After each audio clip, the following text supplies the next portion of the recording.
Dans un village paisible, niché entre des collines verdoyantes, vivait un jeune garçon nommé Petit Jean. Curieux et intrépide, il passait ses journées à explorer les forêts environnantes et à rêver d'aventures. Mais un jour, une rumeur étrange parvint à ses oreilles. Deux sœurs, Caloupilé et Grand-mère Cale, étaient connues pour être des sorcières redoutables, attirant les enfants dans leurs filets de magie. Un matin, Petit Jean décida d'enquêter. Armé de son courage, il s'aventura dans la forêt, où il découvrit une maison en pain d'épices, scintillante sous le soleil. Les sœurs sorcières l'attendaient, un sourire malicieux aux lèvres. Caloupilé, la plus jeune, avait des cheveux noirs comme la nuit et des yeux pétillants de malice.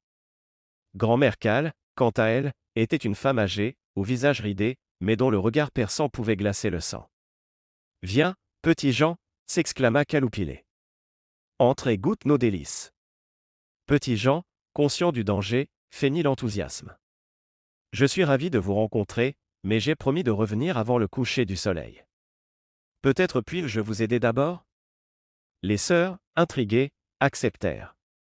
Petit Jean proposa de les aider à préparer un sort. Pendant qu'elles se concentraient sur leur grimoire poussiéreux, il observa attentivement. Soudain, une idée brillante lui vint à l'esprit.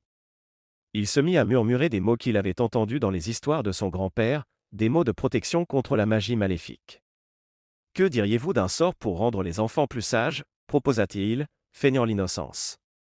Les sœurs, flattées, acquiescèrent. Pendant qu'elle était absorbée par le livre, Petit Jean sortit discrètement un petit miroir de sa poche.